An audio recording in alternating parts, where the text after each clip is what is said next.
Story 16 of the Sea Stories. Mr. Midshipman Easy.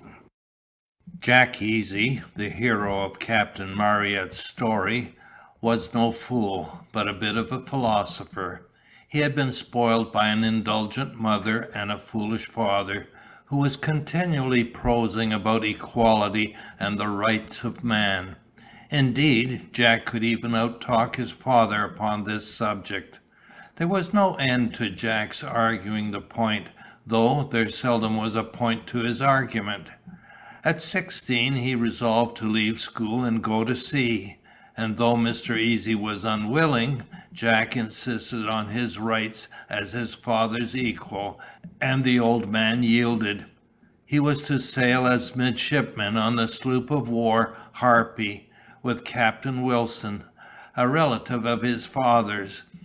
He set out for Portsmouth with plenty of money in his pockets, and squandering this, he loitered 3 weeks in the town without reporting to his ship. When Captain Wilson heard of this, he sent Mr. Sawbridge, his lieutenant, to summons the boy. Mr. Sawbridge peremptorily ordered Jack on board, but the officer was not in uniform, and Jack did not understand naval etiquette. He pertly refused to go until he should be ready, arguing his equality with any officer. Lieutenant Sawbridge departed, threatening that if Jack did not appear that night, a file of marines should arrest him in the morning. He reported Jack's disobedience to the captain, but the latter, hoping to undo the father's foolish lessons, resolved to discipline the boy gradually and gently. He sent a note inviting him to breakfast at 9 on the following morning, which invitation Jack politely accepted. The next few pages gives Jack's first experience of equality at sea. Equality at Sea, from Mr. Midshipman Easy, by Captain Frederick Marryat. The next morning Jack Easy would have forgotten all about his engagement with the captain, had it not been for the waiter, who thought that after the reception which our hero had given the first lieutenant, it would be just as well that he should not be disrespectful to the captain. Now Jack had not hitherto put on his uniform, and he thought this a fitting occasion, particularly as the waiter suggested the propriety of his appearance in it. Whether it was from a presentiment of what he was to suffer, Jack was not at all pleased, as most lads are, with the change in his dress. It appeared to him that he was sacrificing his independence. However, he did not follow his first impulse, which was to take it off again, but took his hat, which the waiter had brushed and handed to him, then set off for the captain's lodgings. Captain Wilson received him as if he had not been aware of his delay in joining his ship, or his interview with his first lieutenant. But before breakfast was over, Jack himself narrated the affair in a few words. Captain Wilson then entered into a detail of duties and rank of every person on board of the ship, pointing out to Jack that where discipline was required, it was impossible, when duty was carried on, that more than one could command, and that one was the captain, who represented the king in person, who represented the country, and that, as the orders were transmitted from the captain through the lieutenant, and from the lieutenant to the midshipmen, who, in their turn, communicated them to the whole ship's company. In fact, it was the captain alone who gave the orders, and that every one was equally obliged to obey. Indeed, as the captain himself had to obey the orders of his superiors, the admiral and the admiralty, all on board might be said to be equally obliged to obey. Captain Wilson laid a strong emphasis on the word equally, as he cautiously administered his first dose. Indeed, in the whole of his address he made use of special pleading, which would have done credit to the bar, For at the same time that he was explaining to Jack that he was entering a service in which equality could never for a moment exist, if the service was to exist, he contrived to show that all the grades were levelled, by all being equally bound to do their duty to their country, and that, in fact, whether a seaman obeyed his orders or he obeyed the orders of his superior officer, they were in reality only obeying the orders of the country, which were administered through their channels. Jack did not altogether like this view of the subject, and the captain took care not to dwell too long upon it. He then entered upon other details which he was aware would be more agreeable to Jack. He pointed out that the Articles of War were the rules by which the service was to be guided, and that everybody, from the captain to the least boy in the ship, was equally bound to adhere to them. That a certain allowance of provisions and wine were allowed to each person on board, and this allowance was the same to all, the same to the captain as to the boy, the same in quantity as in quality, everyone equally entitled to his allowance. That, although there were, of necessity, various grades necessary in the service, and the captain's orders were obliged to be passed and obeyed by all, yet still, whatever was the grade of the officer, they were equally considered as gentlemen. In short, Captain Wilson, who told the truth, and nothing but the truth, without telling the whole truth, actually made Jack fancy that he had at last found out that equality he had been seeking for in vain on shore, when at last he recollected the language used by Mr. Sawbridge the evening before, and asked the captain why that personage had so conducted himself. Now, as the language of Mr. Sawbridge was very much at variance with equality, Captain Wilson was not a little puzzled. However, he first pointed out that the first lieutenant was, at the time being, the captain, as he was the senior officer on board, as would Jack himself be if he were the senior officer on board, and that, as he before observed, the captain or senior officer represented the country, that in the Articles of War, everybody who absented himself from the ship committed an error, or breach of those articles, and if any error or breach of those articles was committed by any one belonging to the ship, if the senior officer did not take notice of it, he then himself committed a breach of those articles, and was liable himself to be punished, if he could not prove that he had noticed it. It was therefore to save himself that he was obliged to point out the error, and if he did it in a strong language, it only proved his zeal for his country. "Upon my honour, then," replied Jack, "there can be no doubt about his zeal, for if the whole country had been at stake, he could not have put himself in a greater passion. Then he did his duty, but depend upon it, it was not a pleasant one to him, and I'll answer for it, when you meet him on board, he will be as friendly with you as if nothing had happened.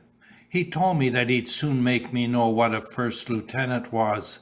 "What did he mean by that?" inquired Jack. "All zeal." "Yes, but he said that as soon as he got on board, he'd show me the difference between a first lieutenant and a midshipman." "All zeal." "He said my ignorance should be a little enlightened by and by." "All zeal." "And that he'd send a sergeant and marines to fetch me." "All zeal." "That he would put my philosophy to the proof." "All zeal." "Mr. Easy, zeal will break out in this way, but we should do nothing in the service without it. Recollect that I hope and trust one day to see you also a zealous officer." Here Jack cogitated considerably, and gave no answer. "You will, I am sure," continued Captain Wilson, "find Mr. Sawbridge one of your best friends." "Perhaps so," replied Jack, "but I did not much admire our first acquaintance." It will perhaps be your unpleasant duty to find as much fault yourself. We are all equally bound to do our duty to our country. But, Mr. Easy, I sent for you to say that we shall sail tomorrow, and, as I shall send my things off this afternoon by the launch, you had better send off yours also. At 8 o'clock I shall go on board, and we can both go in the same boat." To this Jack made no sort of objection, and having paid his bill at the fountain, he sent his chest down to the boat by some of the crew who came up for it, and attended the summons of the captain to embark. By 9 o'clock that evening Mr. Jack Easy was safe on board His Majesty's sloop Harpy. When Jack arrived on board it was dark, and he did not know what to do with himself. The captain was received by the officers on deck, who took off their hats to salute him. The captain returned the salute, and so did Jack very politely, after which the captain entered into conversation with the first lieutenant, and for a while Jack was left to himself. It was too dark to distinguish faces, and to one who had never been on board a ship too dark to move, so Jack stood where he was, which was not far from the main bitts, but he did not stay long. The boat had been hooked on to the quarter davits, and the boatswain had called out, "Set taut, me lads!" And then, with a shrill whistle, and away with her, forward came galloping and bounding along the men with the tackles. And in the dark Jack was upset, and half a dozen marines fell upon him. The men, who had no idea that an officer was floored among the others, were pleased at the joke, and continued to dance over those who were down, until they rolled themselves out of the way. Jack, who did not understand this, fared badly, and it was not until the calls piped belay that he could recover his legs, after having been trampled upon by half the starboard watch, and the breath completely jammed out of his body. Jack reeled to a carronade slide, when the officers, who had been laughing at the lark as well as the men, perceived his situation, among others Mr. Sawbridge, the first lieutenant. "Are you hurt, Mr. Easy?" said he, kindly. "A little," replied Jack, catching his breath. "You've had but a rough welcome," replied the first lieutenant, "but at certain times on board ship it is every man for himself, and God for us all. Harper," continued the first lieutenant to the doctor, "take Mr. Easy down in the gun room with you, and I will be down myself as soon as I can. Where is Mr. Joliffe?" "Here, sir," replied Mr. Jolliffe's a master's mate, coming aft from the booms. "There's a youngster come on board with the captain. Order one of the quartermasters to get a hammock slung." In the meantime Jack went down into the gun room, where a glass of wine somewhat recovered him. He did not stay there long, nor did he venture to talk much. As soon as his hammock was ready, Jack was glad to go to bed, and as he was much bruised he was not disturbed the next morning till past 9 o'clock. He then dressed himself, went on deck, found that the sloop was just clear of the Needles, that he felt very queer, then very sick, and was conducted by a marine down below, put into his hammock, where he remained during a gale of wind of 3 days, bewildered, confused, puzzled, and every minute knocking his head against the beams with the pitching and tossing of the sloop. "And this is going to sea," thought Jack. "No wonder that no one interferes with another here, or talks about a trespass, for I'm sure anyone is welcome to my share of the ocean, and if I once get on shore again, the devil may have my portion if he chooses." Captain Wilson and Mr. Sawbridge had both allowed Jack more leisure than most midshipmen during his illness. By the time the gale was over the sloop was off Cape Finisterre. The next morning the sea was nearly down, and there was but a slight breeze on the waters. The comparative quiet of the night before had very much recovered our hero, and when the hammocks were piped up, he was accosted by Mr. Joliffe, the master's mate, who asked whether he intended to rouse a bit, or whether he intended to sail to Gibraltar between his blankets. Jack, who felt himself quite another person, turned out of his hammock and dressed himself. A marine had, by the captain's orders, attended Jack during his illness, and this man came to his assistance, opened his chest, and brought him all which he required, or Jack would have been in a sad dilemma. Jack then inquired where he was to go, for he had not yet been in the midshipman's berth, although 5 days on board. The marine pointed it out to him, and Jack, who felt excessively hungry, crawled over and between chests until he found himself fairly in a hole infinitely inferior to the dog kennels which received his father's pointers.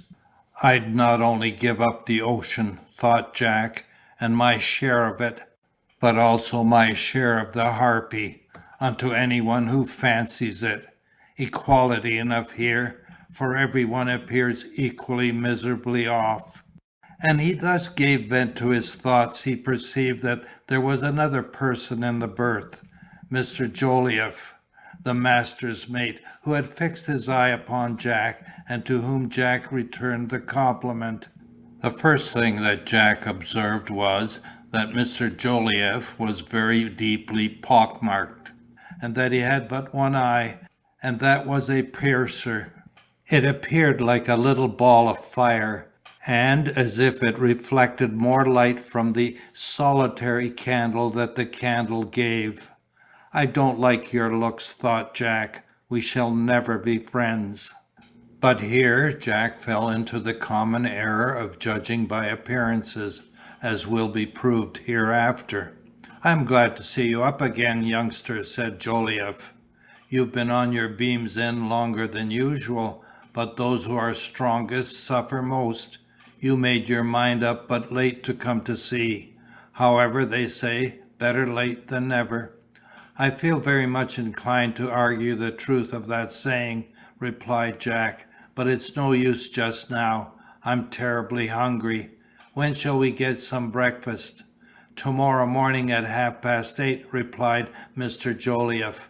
"Breakfast for today has been over these 2 hours. But must I then go without?"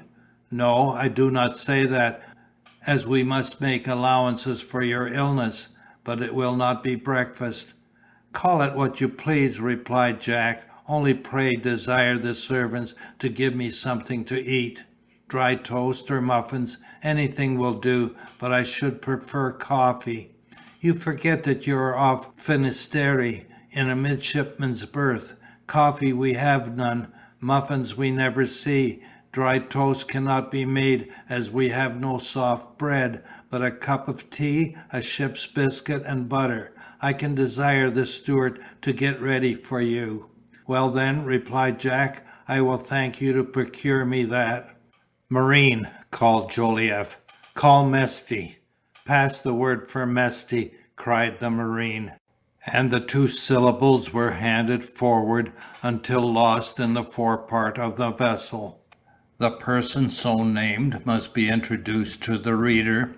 He was a curious anomaly, a black man who had been brought to America as a slave, and there sold. He was a very tall, spare-built, yet muscular form, and had a face by no means common with his race. His head was long and narrow, high cheekbones, from whence his face descended down to almost a point at the chin. His nose was very small, but it was straight and almost Roman. His mouth also was unusually small, and his lips thin for an African, his teeth very white and filed to sharp points. He claimed the rank of prince in his own country, with what truth could not of course be substantiated. His master had settled at New York, and there Mesty had learned English, if it could be so called. The fact is that all the immigrant laborers at New York being Irishmen, he had learned English with the strong brogue and peculiar phraseology of the sister kingdom, dashed with a little Yankeeism. Having been told that there was no slavery in England, Mesty had concealed himself on board an English merchant vessel and escaped. On his arrival in England he had entered on board of a man of war. Having no name, it was necessary to christen him on the ship's books, and the first lieutenant, who had entered him, struck with his remarkable expression of countenance, and being a German scholar, had named him Mephistopheles Faust, from whence his Christian name had been razzied to Mesty. Mesty, in other points, was an eccentric character.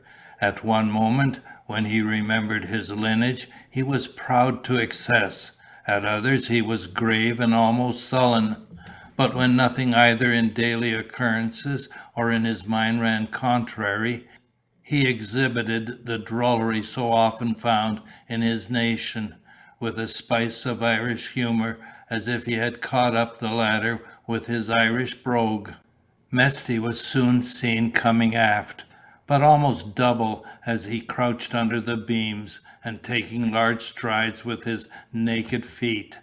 "By the powers, Massa Yolliffe, but it is not seasonable at all to send for me just now. Anyhow, see how the praters are in the copper, and so many blackguard palpeens all ready to change net for net, and better themselves by the same mistake, damn 'em."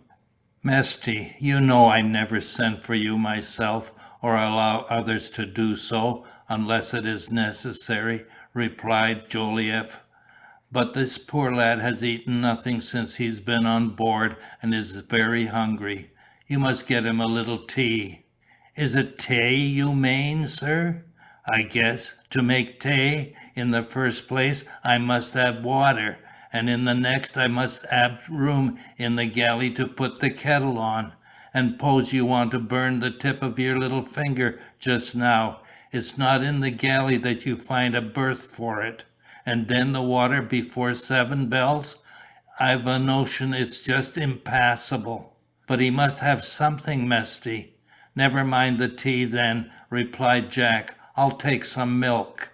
"Is it milk Massa manes, and the bumboat woman on the other side of the bay?" "We have no milk, Mr. Easy. You forget that we are on the blue water," replied Jolliffe. "And I really am afraid that you'll have to wait till dinner time." Mesty tells the truth. "I'll tell you what, Massa Yolliffe, it's just 7 bells, and if the young gentleman would instead of tay try a little out of the copper, it might keep him aisy. It's but a little difference, tay soup and pay soup. Now a bowl of that, with some nuts and a flourish of pepper, will do him good anyhow. Perhaps the best thing he can take, Mesty. Get it as fast as you can." In a few minutes the black brought down a bowl of soup, and whole peas swimming in it, put before our hero a tin bread basket full of small biscuit, called midshipman's nuts, and the pepper castor.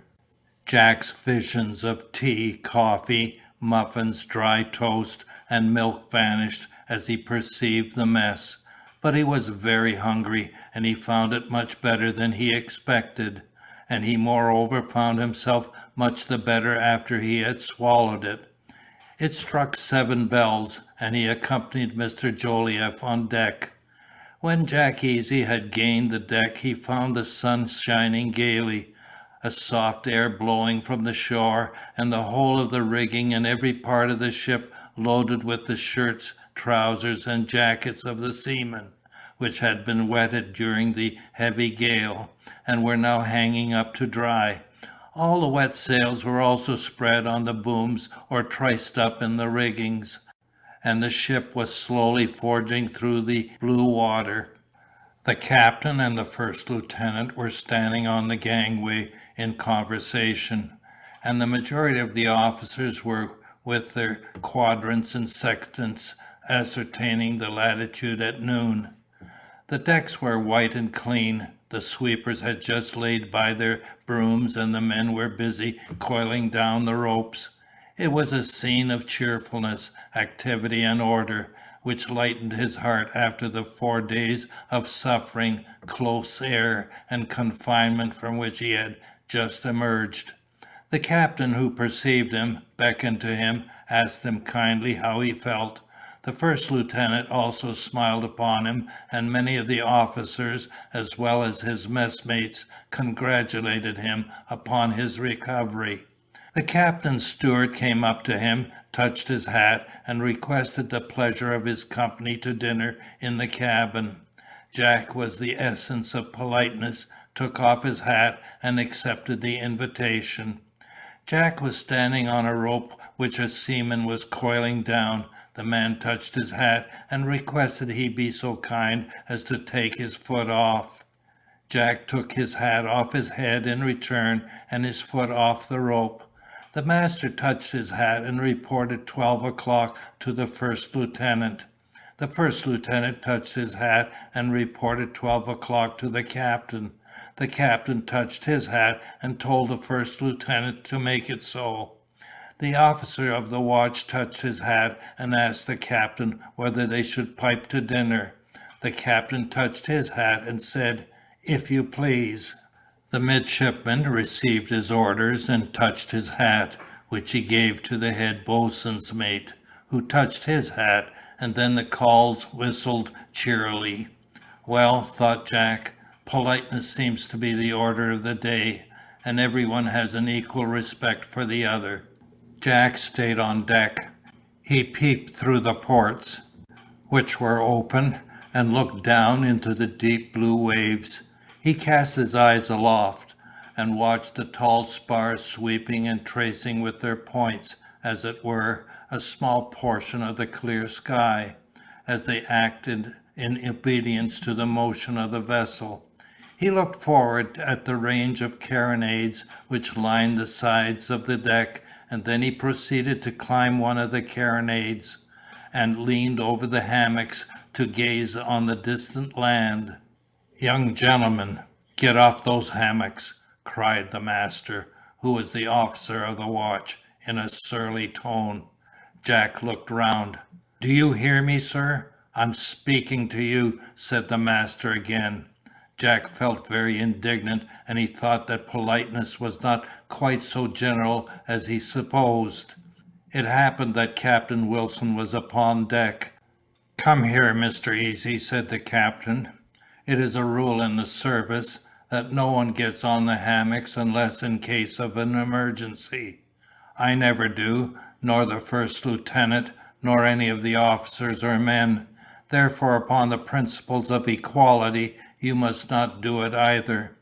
"Certainly not, sir," replied Jack. "But still I do not see why that officer in the shining hat should be so angry, and not speak to me as if I were a gentleman as well as himself." "I have already explained that to you, Mr. Easy." "Oh yes, I recollect now. It's zeal. But this zeal appears to me to be the only unpleasant thing in the service. It's a pity, as you said, that the service cannot do without it." Captain Wilson laughed and walked away, and shortly afterward, as he turned up and down the deck with the master, he hinted to him that he should not speak so sharply to a lad who had committed such a trifling error through ignorance. Now, Mr. Smallsole, the master, who was a surly sort of personage, and did not like even a hint of disapprobation of his conduct, although very regardless of the feeling of others, determined to pay this off on Jack the very first convenient opportunity. Jack dined in the cabin, and was very much pleased to find that everyone drank wine with him, and that everybody at the captain's table appeared to be on an equality. Before the dessert had been on the table 5 minutes, Jack became loquacious on his favorite topic. All the company stared with surprise at such an unheard of doctrine being broached on board a man of war. The captain argued the point so as to controvert, without too much offending Jack's notions, laughing the whole time that the conversation was carried on. It will be observed that this day may be considered as the first in which Jack really made his appearance on board, and it also was on the first day that Jack made known at the captain's table his very peculiar notions.